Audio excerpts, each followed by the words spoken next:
Welcome to Discover Indie Film. I'm your host, Jeff Howard, and I have Corey Schmalzle and Chris McElroy with me, and they are the team behind two feature films that have been at Filmvasion Los Angeles, which is a festival I program. In 2016, they had Ghostland Boys, and in 2020, they brought the film American Sci-Fi, both features. And we just had a really cool conversation. Hey, guys. Hey, Jeff. Hey, Jeff. I always like to pull people in so it doesn't feel like I'm just talking alone in a microphone in a dark room. But these two gentlemen have made two feature films, and now they're living and working in LA in the film industry, which is really exciting. If you want to learn more about that, just listen to the podcast before this one. But this podcast is about the Discover Indie Film 4 questions, which are favorite films of all time, a film that's underrated, a film that's overrated, and a lesser-known film that people should seek out. And we have two huge cinephiles, movie fans right here. And actually, I think Chris is frozen. It shows me sometimes your internet's not as good. By the way, we're on Zoom, so if I'm 10 times louder than them, I apologize. Blame Zoom. But let's jump in. Who wants to give their three favorites first? I can jump in with my three favorites. I'm gonna go with my number one, without a doubt, is Wet Hot American Summer. That's pretty undeniable to me, and I think it's informed pretty much everything that I've ever worked on. Then I've got The Way, Way Back coming in at number two. That's, for a while it was The Breakfast Club there, but I think that's The Way, Way Back has supplanted for like my coming of age favorite. And then I've got to go with a classic, Eternal Sunshine of the Spotless Mind. It's my third favorite. Excellent choices. Yeah, I'm a Wet Hot American Summer. Sorry, Chris? I was going to say I've never seen Eternal Sunshine of the Spotless Mind, so I can't argue with you on that one. Oh, that film is ridiculously beautiful.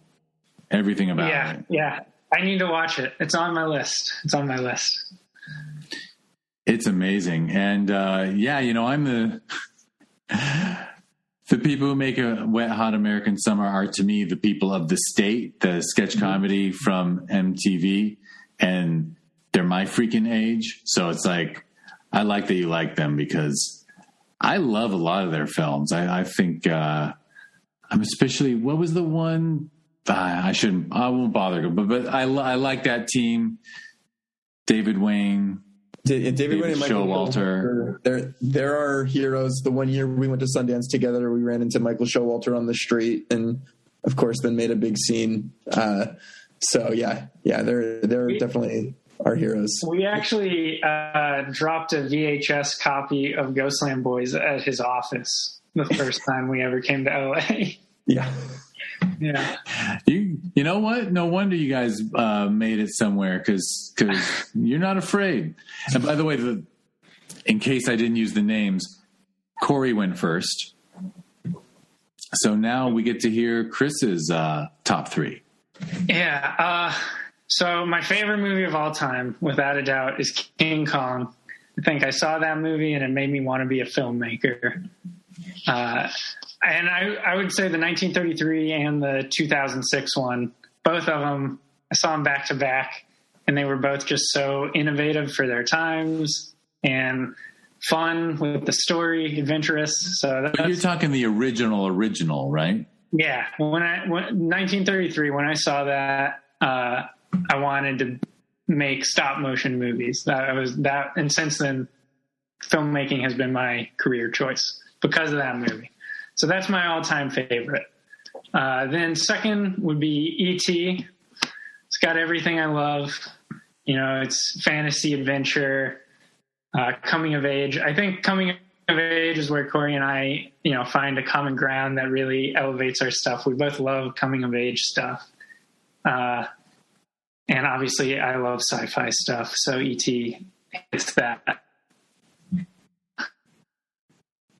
watch. And then my third favorite, I'm just going to go with like my favorite recent movie, like a movie that I saw recently that's really spoken to me, is Signs. I just saw for the first time like probably 6 months ago. Corey, I've been talking to Corey every time I see him. I talk about Signs.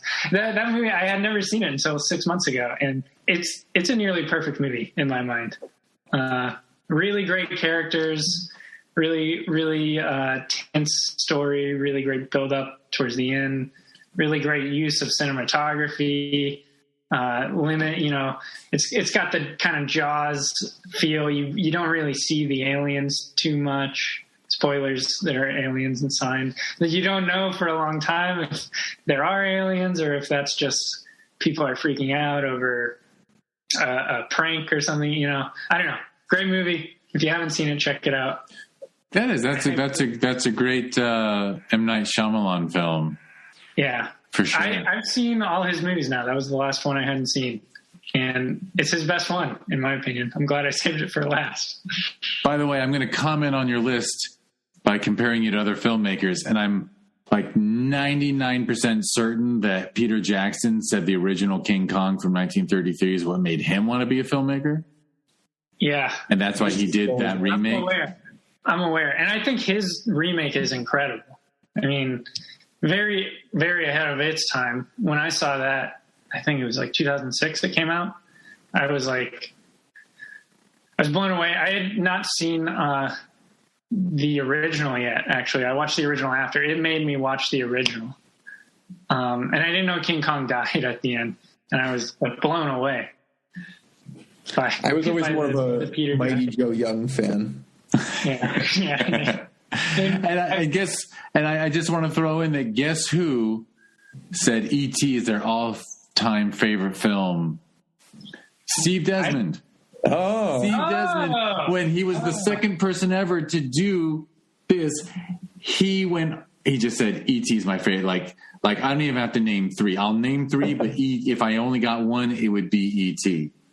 That guy loves E.T. And he gave some good recommendations. Actually, because of him, I made our kid watch E.T. I watched E.T.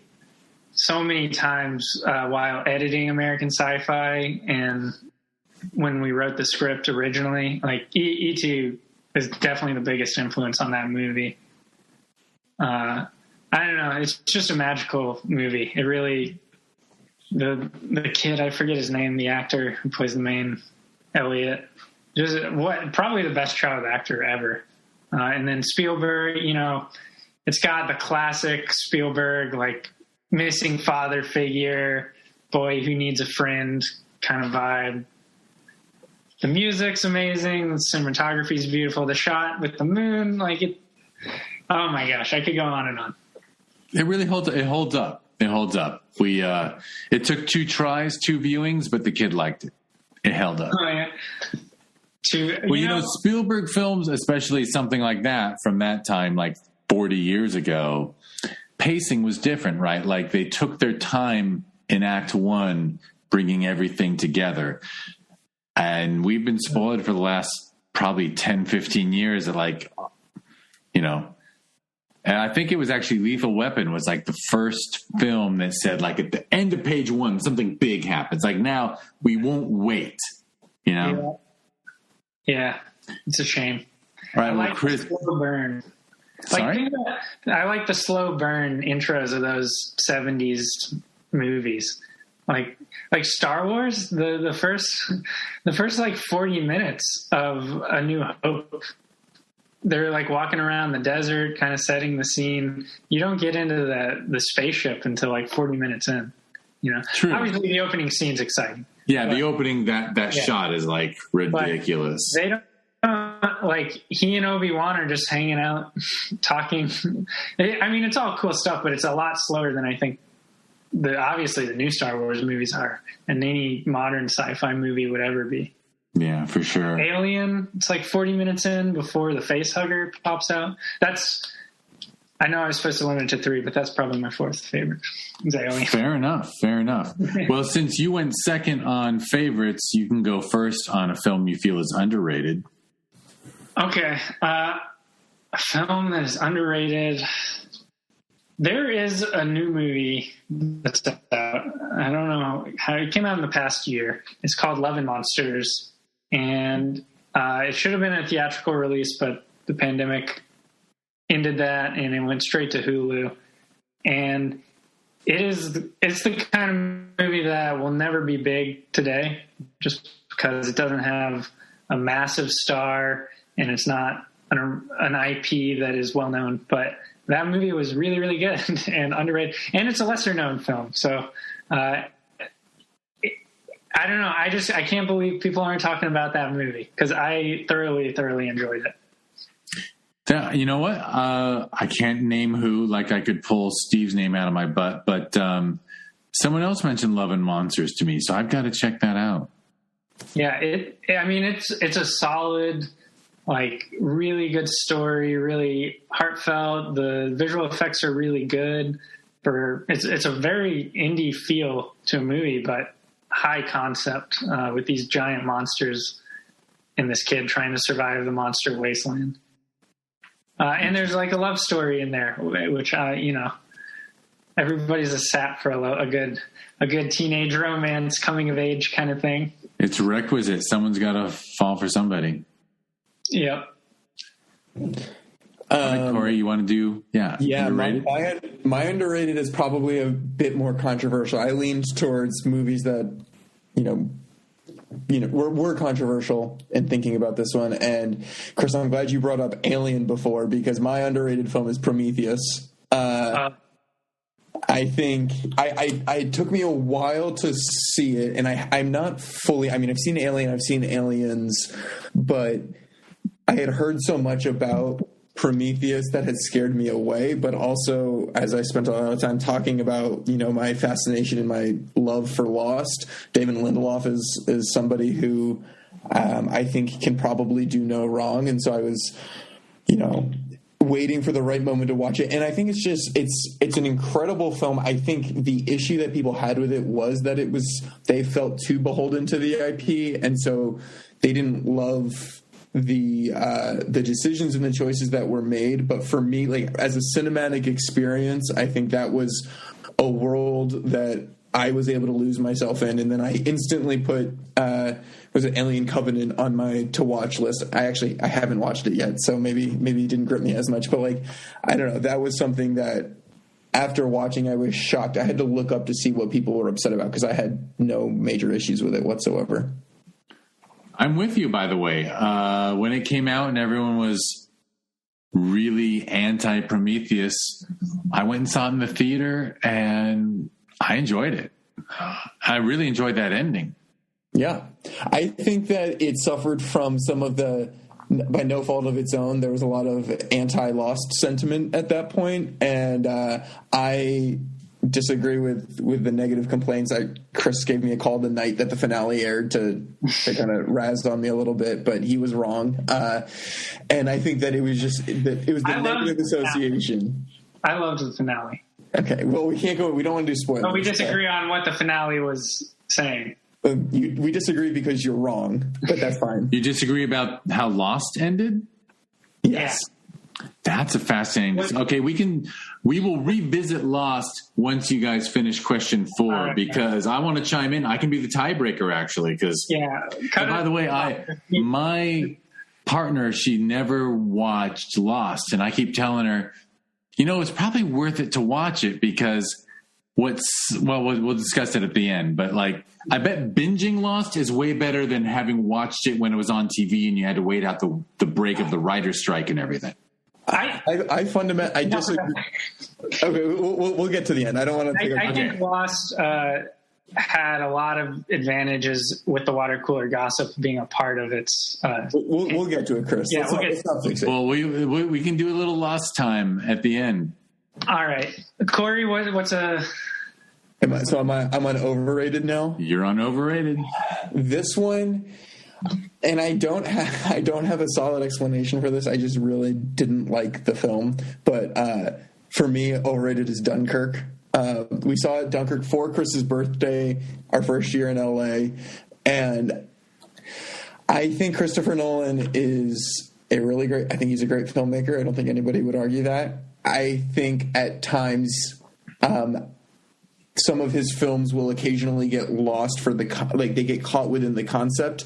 And while Dunkirk isn't totally that, it was just something that took this. It felt like he needed to do his own subversive twist on the story, which I think distracted from how magnificent and inspiration and all of that, what the actual story of Dunkirk is, in a way that I think it really, the film suffered as a result.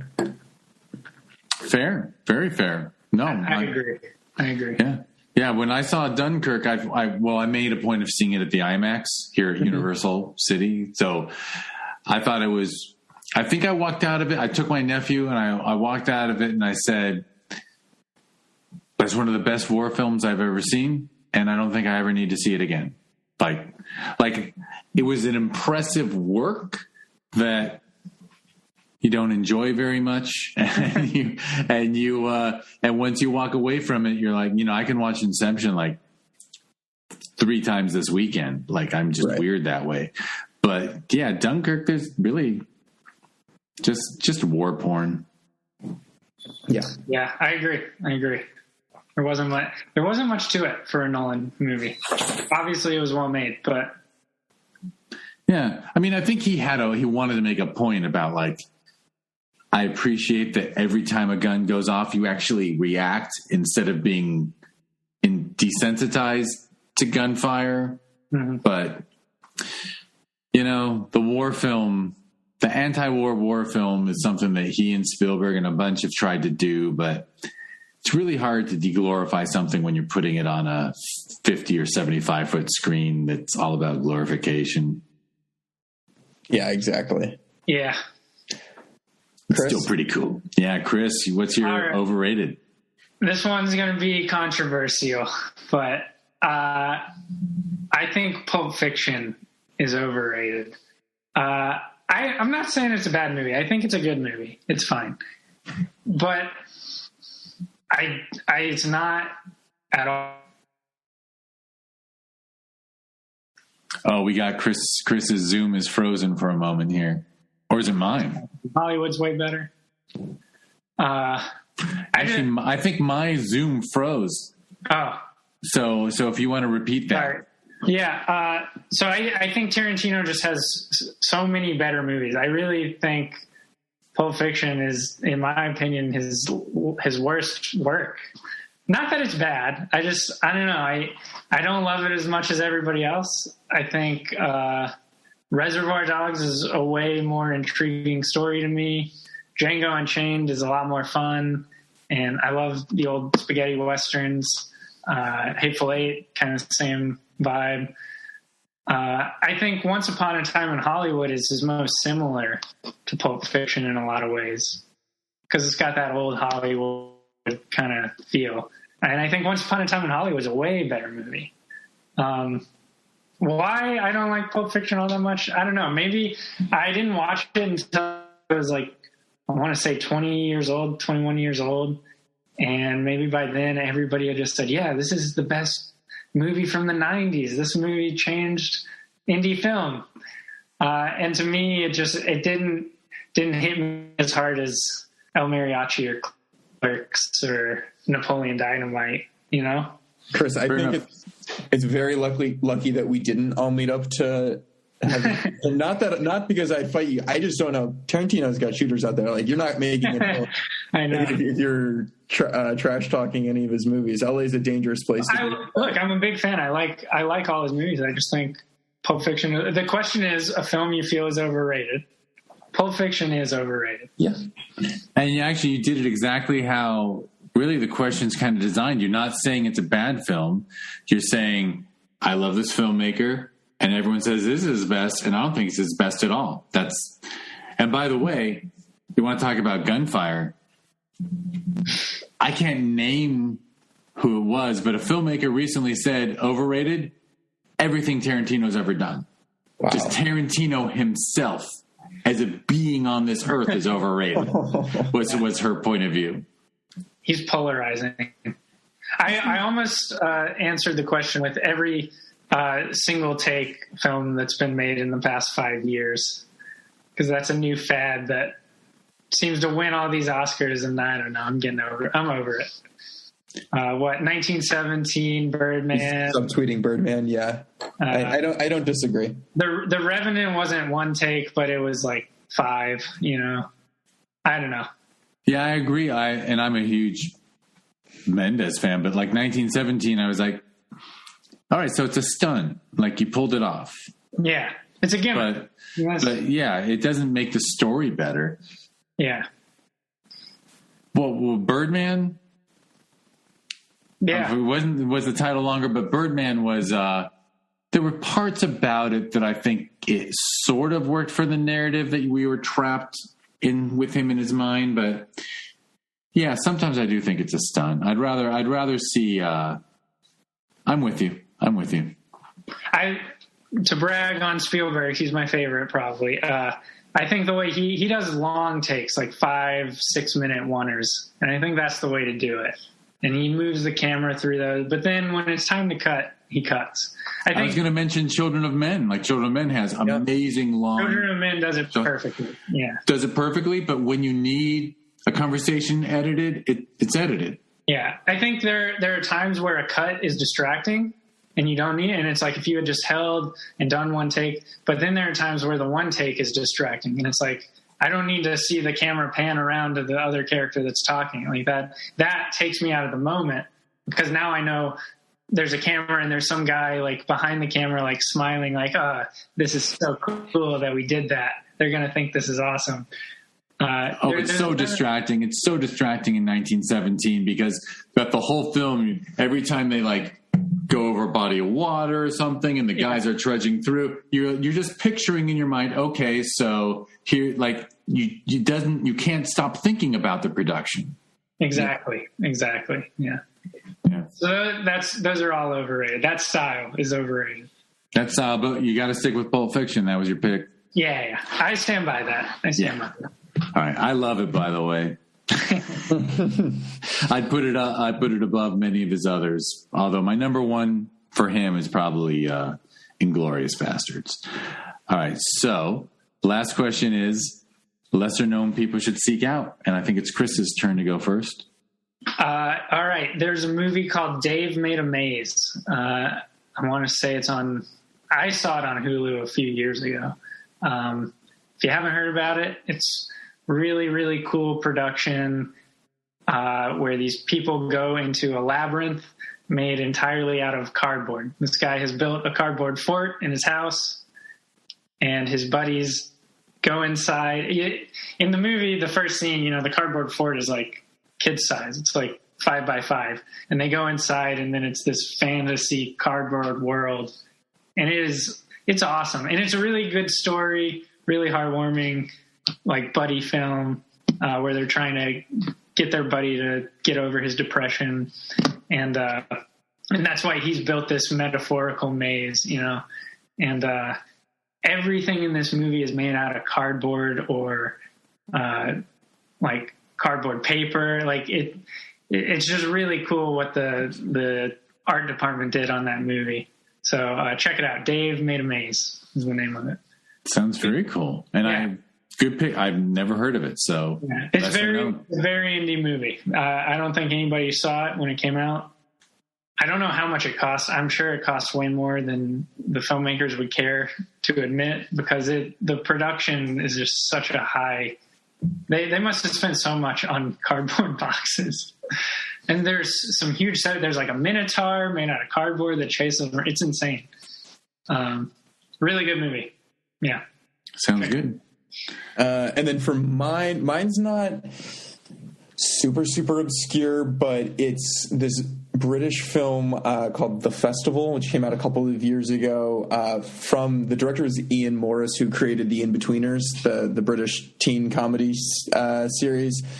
And it's basically, The Festival is like it's got a fictional kind of parody of a Glastonbury type festival, and these college kids who all go off and sleep intense. It's got Joe Thomas, who's one of the lead actors from The Inbetweeners, but then it also has Claudio Doherty in it from Love, and then one of my favorite actors and writers is Jermaine Clement from Flight of the Conchords. It's just kind of a really funny, raunchy comedy with some musical elements. And it has I watched it during the pandemic, and it's got one of the best pandemic cameos because there's a character who you don't see his face until the very end, and it's Noel Fielding from The Great British Bake Off. Which was one of my pandemic binge watches. So it really tied everything together in a really funny way. Yeah. Excellent. I hadn't seen it, hadn't heard of it, so that's a good lesser known to throw out. And Lord, I'm glad it's comedy too, because I'm with you. During the pandemic, I don't really want to watch downers at the moment. I want to watch some comedy. Yeah. All right. Well, as promised, before I do the wrap up, you guys want to have your lost battle royale? We don't have to go too into it. All I will say is Chris's opinion, which is wrong, is that they were all dead at the end the whole time, which is not true. They were not dead the whole time. It was purgatory. It was a purgatory-esque thing. They died in the plane crash. And at the end, they make it into heaven. See, the thing is that's demonstrably false. Damon and Carlton have said that is not how it ends. They all lived. They survived the plane crash. In season 6, there's a Flash Sideways universe where they are as if the plane hadn't crashed. That is, in fact, purgatory. And so they do all go to heaven or whatever the next place is beyond this one. But they survived. When did they die then? They lived their lives. This is a place that exists outside of time, and it's in a metaphysical realm. They lived their lives. They died when they died. And they all just kind of came together in this metaphysical realm. How do you explain everything on the island? Oh, well, what do you need explained? It is all explained. It was all a deeper thing inside of them, a trial that they had to get through to make it into heaven. You have these trials in your everyday life, Chris, that doesn't make your life any less real. You have to take tests in school. That's real. Yeah, but there aren't polar bears or a giant machine attacking me on an island. Well, they explained the polar bear, but the smoke monster was never explained. The smoke monster comes from underneath the island. There's this exotic matter. It does, but they didn't explain, is it super... my only problem with Lost, as a big fan of it, was that I really loved that it was almost like hard sci-fi in the beginning, and everything had explanation. Like, you find out the reason why there's a polar bear is it was in this cage and it got loose, and the reason, for this and the hatch, everything was rad to me. And and the magnetic thing pulling the plane, I was loving the sci-fi explanations for everything. And then I think the last 2 or 3 years it became fantasy. It shifted from sci-fi to fantasy, and all of a sudden I had to go, oh, we're living by fantasy rules now. I don't disagree with that. I think that their use of saying that there's exotic matter is basically a fantasy MacGuffin that just lets them explain things. I just think one of my favorite tropes in anything is a good time travel story, and the 5th season, which was very much influenced by time travel and those different arcs. I think that was executed really well and ties back to a lot of things that we saw in the earlier seasons. I could go on. I don't want to keep us here. Understandable. But do you like Dirk Gently? I have actually not seen all of Dirk Gently. That's some damn good time travel shit. Yeah, I'll have to check it out. I love time travel too. I find it rewarding. I don't know why. Yeah, that's why the end of Twin Peaks season 3 worked for me. If the rest of the season maybe didn't.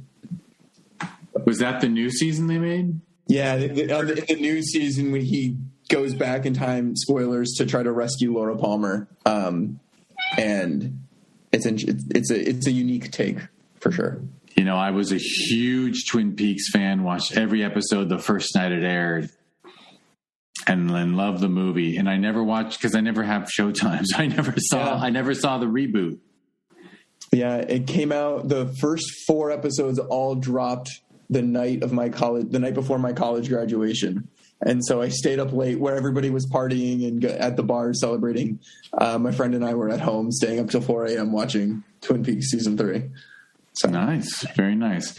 All right, gentlemen. Well, you want to say everyone just heard your picks for the 4 questions. So they should respect your tastes and dig you both and want to watch American Sci-Fi and Ghostland Boys. So you want to tell them where they can watch your films? Yeah, Ghostland Boys is on Amazon for $1. That's the lowest they'd let us show it for. It'll be on YouTube or Vimeo eventually, but right now it's on Amazon for $1. And American Sci-Fi is on Vimeo. American Sci-Fi is the name of the movie, and the Vimeo channel is American Sci-Fi. I love the sound of the kitty. Whoever has the kitty. Yeah, I'm sorry. It's cute. 10 o'clock. She's hungry, I understand. All right, you're going to have to go open a can of cat food. Yeah. Thankfully, we're on Zoom. I'm going to get to see the kitty. Oh, there we go. She is. All right. Well, I will wrap us up. Hey, everybody, give this podcast 5 stars. You just listened to Chris McElroy and Corey Schmalzle give their answers to the 4 questions. It's a fun podcast. Give it 5 stars on whatever, Amazon, Spotify, whatever you're listening to it on. And Discover Indie Film is this podcast. It also gave birth to a TV series that's on Amazon Prime Video. Go watch that. Have fun with it. Search for Discover Indie Film on Prime Video. Give it 5 stars on Amazon.com. Why not? Doesn't cost you anything to give 5 stars. And the way I know these two is they've had 2 feature films at the festival I program called Film Invasion Los Angeles. That festival takes place every June, and you can look it up online at filminvasionla.com. If you want to check out the social media, it's always at Film Invasion LA. And there is a sister festival of Film Invasion LA, the Sherman Oaks Film Festival. And that one is every November. And you can learn about it at ShermanOaksFF.com. And it's at ShermanOaksFF on social media. And I think I've done my required spieling now. And thank you both. It was really fun. Yeah, thanks so much, Jeff. You make me want to watch all of Lost again, Corey, because I was a Purgatory guy. I thought they died in the crash, and now you're saying very clearly that they didn't, which means I need to reinvestigate. I can send you the literature. Oh. I don't care if Damon Lindelof says they didn't die.